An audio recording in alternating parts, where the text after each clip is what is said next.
not sick or what? Oh, dude, hands down the most gratifying part of this build so far.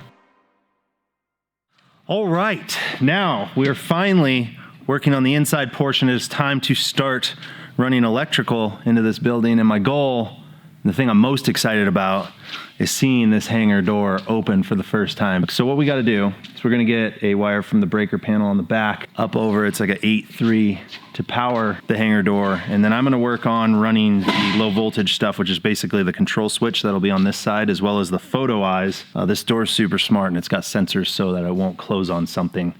So I need to run the wires for the photo eyes up to a junction box at the top of the door, as well as the control switch. So while Pat is working on the high voltage wires or getting all that started, I'm gonna start running the low voltage stuff.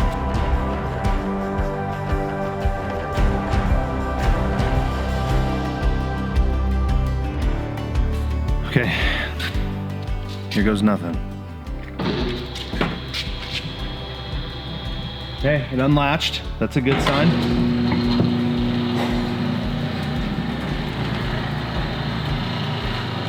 Oh my gosh, it's quiet. Why is it so quiet? Look at this thing. It's running perfectly straight up the outside. Oh, dude, hands down the most gratifying part of this build so far. That is like, wow. I mean, look at it. Now it finally looks like a hangar. So obviously once we get the garage door installed, there'll be a garage door there with glass, but this will be what it's like when it's fully opened up. I gotta confess to you guys, so Diamond Doors reached out to me over 6 years ago when I first made a video of me buying the property out here, saying that we're gonna build our home and then, you know, put an airstrip on there. And they wrote me and said, hey, at some point you're gonna build a hangar, and when you do, we'd love to provide your hangar door. I didn't know much about Diamond Doors at the time, and I did a little research after that. But then when I wrote them 6 years later and said, hey, I'm moving forward with my hangar project, you guys still interested? They said, absolutely. And again, I have actually never seen one of their doors in person. Diamond Doors didn't ask anything from me. They didn't tell me that I should tell you guys about them, but now that I have actually seen this thing work and I've seen the build quality, and every time I'm at the airport, I'm going through people's hangars, looking at their doors, and I can hands down say, this is the nicest hangar door I've ever seen. I like it more than any other bifold and any other single swing. I love that it doesn't take up space inside the building. It's got all these safety features built in. It's just freaking awesome. So to the guys at Diamond Doors, thank you.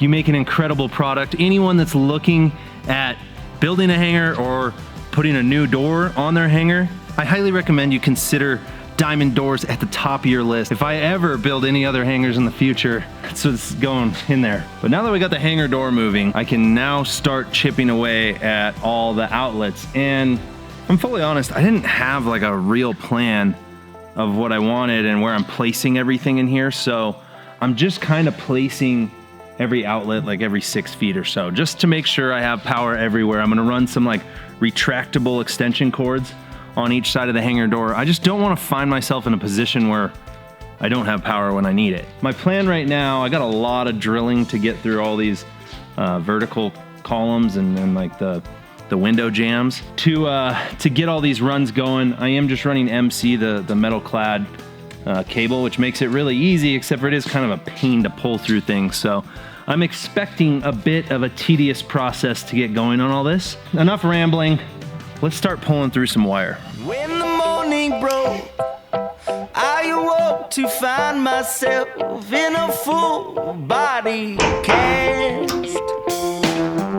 They said you'd be more clean, and no machine without memory. And by the way, my name is Joanne. Joanne had 2 eyes of crystal blue. What are you doing, buddy? I'm gonna try to grab you. Are you gonna bite me? I kind of feel like you are. There you go. Now go out. I think that thing's been in here for a couple days. Thing takes it all and you're back again. Well, I don't even know your name, but does it matter? A bubble will burst with the sharpest knife. This is the best day of my life. So yesterday I had my rough electric inspection, passed it, which is good. especially considering I've never really done any electrical myself, but I did get lined out by some friends. So what that means is we now have lights on in the shop, which is cool. And it puts us to kind of one last big hurdle before final inspection, which is this garage door that has been the thorn in my side for a while, this opening that's not filled yet. I've had 3 different installers come out to look at it, and every single one of them have told me that it's the wrong door for this opening. And basically, after looking into a bunch of paperwork and all that, they're right. This door should be 2 inches wider to overlap the frame, and it should have came with reverse angle flanges for a steel building. It came with the regular angle for a wood building. It's all wrong, and because I ordered online, I can't get the company to really make it right, and I can't get anyone to install it. After looking at it a bit, I think we can make it work. Matt's out here. We're gonna just wing it, because honestly, the last installer guy came in and he was just like googly-eyed at the hangar door going, oh my God, that is a cool door. Who installed that? And I was like, I did. He's like, well, then why aren't you installing your garage door? That's way simpler. So neither of us have ever done this before, but I'm sure the best garage door installer in the world had never done it before his first garage door. So I watched some YouTube videos. We're going to be careful when it comes to the springs, but let's see if we can't get this thing hung up so we can get moved on to final inspection.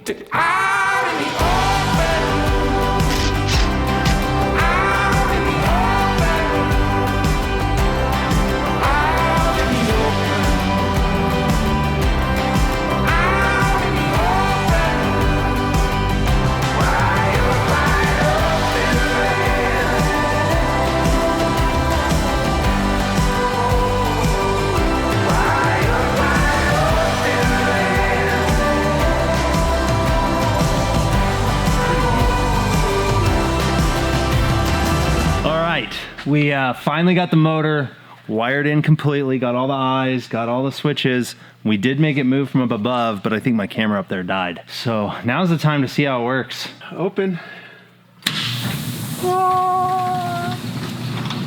Dude, it's pretty quiet and runs pretty smooth.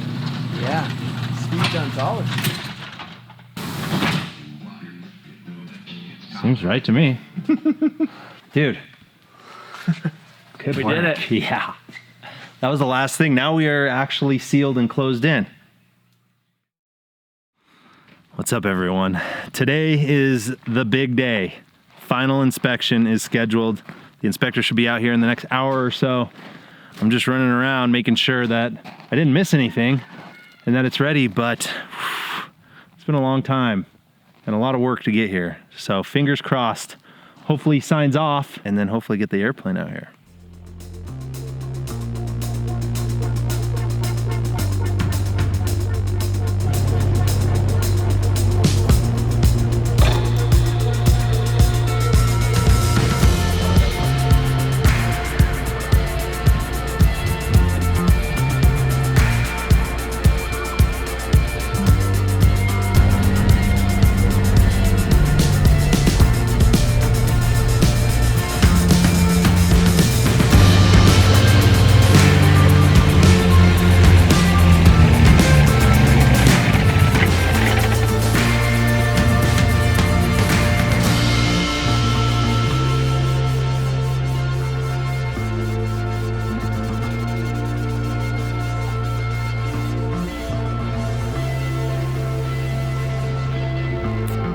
All right, guys, now that I've had a second to sit and digest, it was a lot in the moment. I think all of this has kind of been a lot, but feels really freaking good. This has been quite a grind and quite a long and tough ordeal to get here. It has not been a simple path. It's obviously taken longer and costed more than I wanted, but I will do a follow-up video and kind of break down all the costs for you guys. But I wanted to just kind of give you my thoughts in the moment. Like it doesn't fully feel real yet. I will say, when I tuck the plane back in the corner, I feel like I built the right size shop because I didn't want to only have room for the plane. You know, I don't really plan on having another airplane, at least that I keep out here. If I ever do have a second airplane, I'd probably want it to serve a different purpose. So something that's a little faster moving that would not be able to land out here. But with how this is set up right now, I can effectively fit 5 or 6 kit foxes without any problem. So I definitely have enough space, which is good, because the one thing everyone tells me is you can never build your shop too big, and everyone always regrets not going bigger. So I'm hoping I don't have that problem moving forward. But anyway, this will not be the last that you see of the hangar and projects around it. I do want to change out the lighting. I do want to polish the floors. I got to figure out something so I'm not kicking up dust on the building itself. So I've got a lot more in store. And yeah, before I wrap this out, I do want to just take a second to say a huge shout out and thank you to everyone that has helped with this project. Everyone from Jerry, Ryan, Matt, Aaron, Eric, Ross, Rudy, Jackson came out. I've had a bunch of other people too. If I didn't name you, it's not that I don't care or forgot about you. There were so many people that came out to lend a hand, and I am forever grateful. This was a big project for me to decide to bite off and try to tackle on my own, and I could not have done it without the friends that came out to help. And more than anything, thank you guys for sticking around, tuning in, and watching these videos. I cannot wait for the adventures that I'll finally be able to base out of here, out of home. This is the whole aviation dream, and it's finally coming together. And again, it doesn't feel real yet, but I'm sure it'll start to set in when I'm realizing that I can just walk out of my front door and walk down to the airplane. This almost 8-year process is finally at the payoff point. So anyway, guys, I'm gonna go ahead and wrap this one up here. You guys know the drill. Like this video if you do, subscribe if you haven't, come be my wingman. We'll see you on the next one. Peace. We've gone along.